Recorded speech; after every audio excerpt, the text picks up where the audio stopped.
Good morning student. आज मैं आप लोगों को हिंदी पाठ्य पुस्तक कलिका के भाग 1 पढ़ाने जा रहा हूँ। आपको मैंने सच्चाई की जीत पढ़ाया था, जिसका कुछ अंश अभी बाकी है। मैं बता दूं, एक बहुत गरीब किसान था। वह अपनी बेटी के साथ एक छोटी सी झोपड़ी में रहता था। उसके पास बहुत कम जमीन थी, जिससे वह अपना और अपने बेटी का भरण पोषण भी नहीं चला पा रहा था। वह ठीक ढंग से खाना भी नहीं खा पा रहे थे। एक दिन वह अपनी समस्या को लेकर राजा के पास गए। उनका राजा बहुत दयालु था। उनकी समस्या को सुनकर राजा ने कहा, हम तुम्हें जमीन दे रहे हैं। जमीन का मालिकाना हक मेरा ही रहेगा, लेकिन फसल तुम्हारा होगा। यह सुन करके वह गरीब किसान राजा को बहुत बहुत धन्यवाद दिया। एक दिन खेत जुताई कर रहा था, तभी उसका हल किसी कठोर चीज से टकराया। उसने वहां खोद कर देखा, एक सोने की ओखली था। उसे निकाला।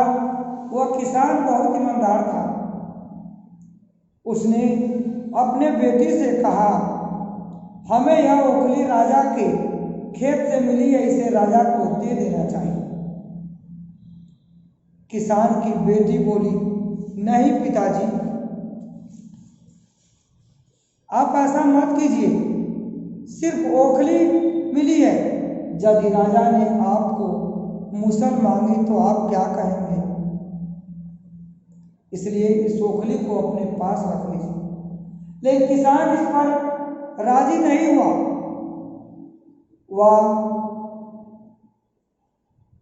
वह बोला अपनी बेटी से, जो चीज मेरा नहीं है, जो चीज मुझे मिला ही नहीं, वह मांगने का राजा का कोई अधिकार नहीं है। वह राजा के पास ओखली लेकर दरबार में पहुंचा। दरबार में ठीक वैसा ही हुआ जैसा उसका बेटी ने कहा। राजा ने सोचा कि किसान ने लालचवश मुसली अपने पास रख ली है। किसान बेचारा सोने की मुसली कहां से ला कर देता। नतीजा यह हुआ, किसान को जेल में डाल दिया गया। जेल में न उसे ढंग से खाना मिलता था, न पानी। किसान की ऐसी गलती की सजा दी गई थी जो उसने की ही नहीं थी।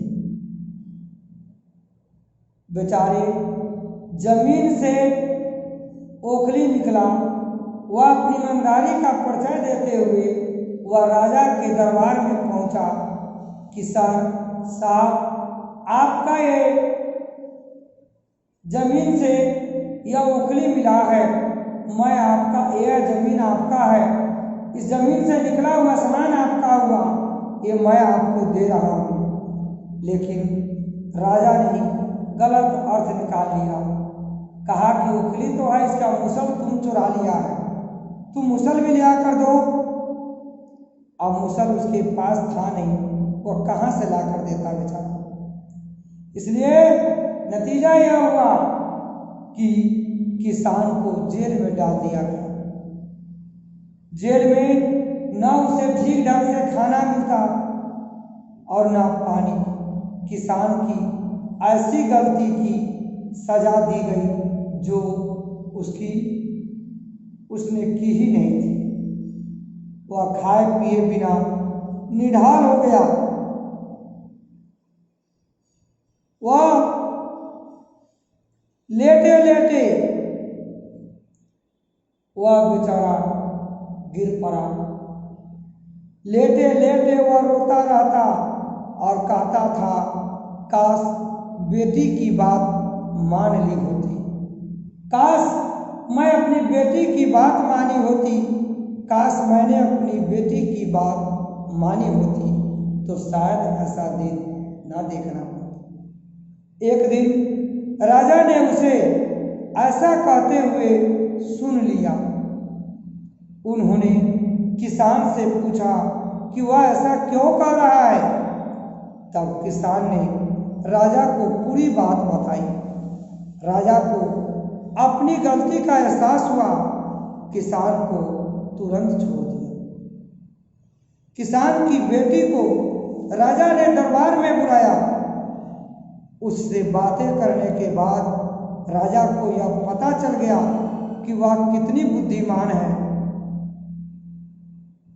किसान की बेटी को राज्य के खजाने का मंत्री बना दिया गया। उन्हें रहने के लिए घर और सुविधाएं दी गई।